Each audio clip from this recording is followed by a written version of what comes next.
Selamat pagi Bapak Ibu, Saudara-saudara dimanapun kita berada pada saat ini. Salam sejahtera bagi kita sekalian. Kita berjumpa lagi lewat Renungan Harian Toraya edisi 29 Maret 2023. Mari Bapak Ibu, Saudara-saudara, sebelum kita menjalani kehidupan yang dikaruniakan oleh Tuhan kepada kita bersekutu membaca dan merenungkan firman Tuhan. Mari kita berdoa.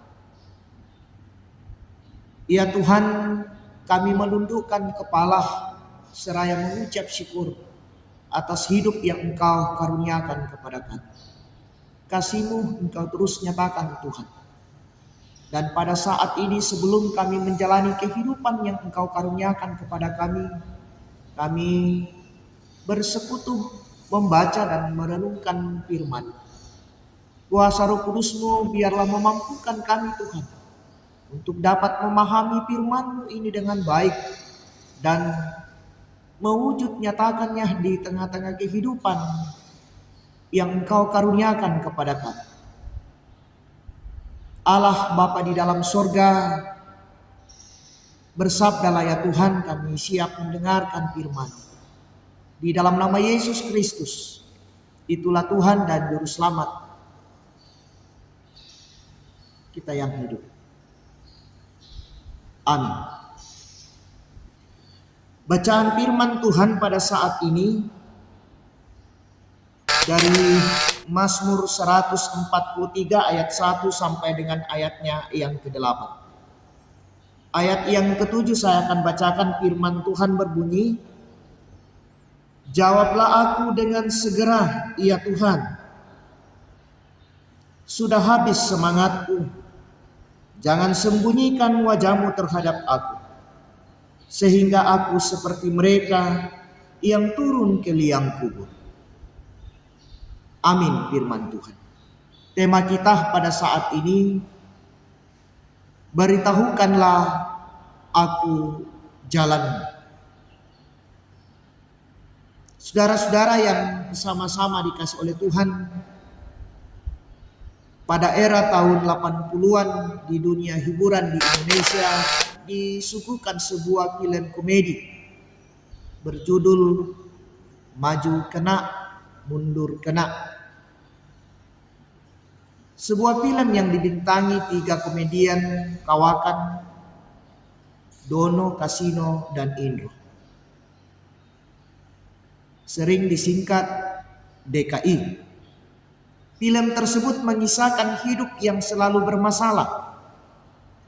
Biasanya masalah tersebut disebabkan oleh kecerobohan dan salah mengambil sikap. Maka mereka menghadap jalan buntu.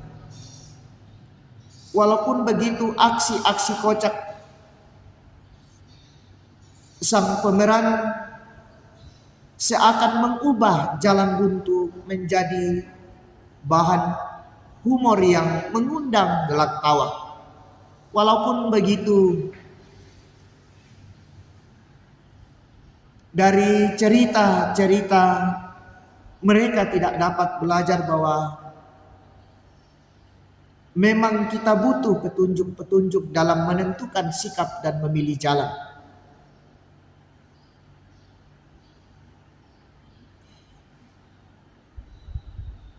Demi menghindari akibat-akibat yang fatal dalam hidup ini.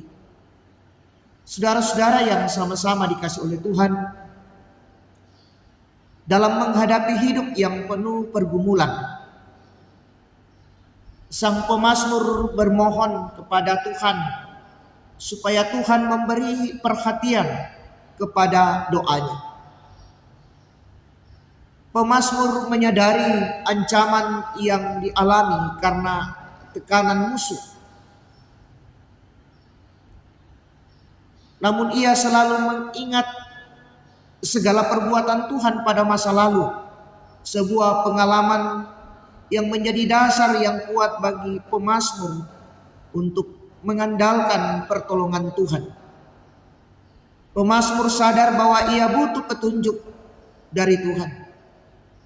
Beritahukanlah aku jalan yang harus kutempuh. Demikianlah permohonan pemazmur, sebuah permohonan yang menyatakan kebersandaran penuh kepada petunjuk Tuhan. Pemazmur tidak mau salah jalan di dalam pergumulan. Ia tetap berkomitmen mengikuti petunjuk Tuhan. Nah, saudara-saudara yang sama-sama dikasih oleh Tuhan, jalan manakah yang saudara tempuh saat ini? Kita tidak ingin salah jalan dan memenuhi jalan buntu. Kita tidak mau bertindak ceroboh. Karena itu bermohonlah kepada Tuhan. Beritahukanlah aku jalan yang harus kutempuh. Terpuji nama Tuhan. Amin. Mari kita berdoa. Sukacita Tuhan kami alami dan rasakan pada saat ini. Waktu dan kesempatan Engkau karuniakan kepada kami untuk bersekutu. Dan di dalam persekutuan kami Tuhan, kami membaca dan merenungkan firman. Firman-Mu telah kami dengarkan. Firman-Mu telah mengajarkan kepada kami untuk terus berseru kepadamu dan mengandalkan Engkau di setiap kehidupan ini. Terima kasih Tuhan, firman-Mu mengajarkan dan menguatkan kami. Seluruh hidup kami hari ini kami serahkan ke dalam tangan pengasihan Tuhan. Mampukan kami Tuhan, sertai kami. Biarlah kami dimampukan untuk mengangkat tugas dan tanggung jawab kami. Menyelesaikan berbagai rencana kehidupan kami. Allah Bapa di dalam sorga, seluruh kehidupan kami Tuhan, kami serahkan ke dalam tangan pengasihan. Ampunkan salah dan dosa kami. Di dalam nama Yesus Kristus, itulah Tuhan dan Juru Selamat kami yang hidup. Kami datang berseru kepadamu. Amin. Selamat beraktivitas. Tuhan Yesus memberkati saudara-saudara.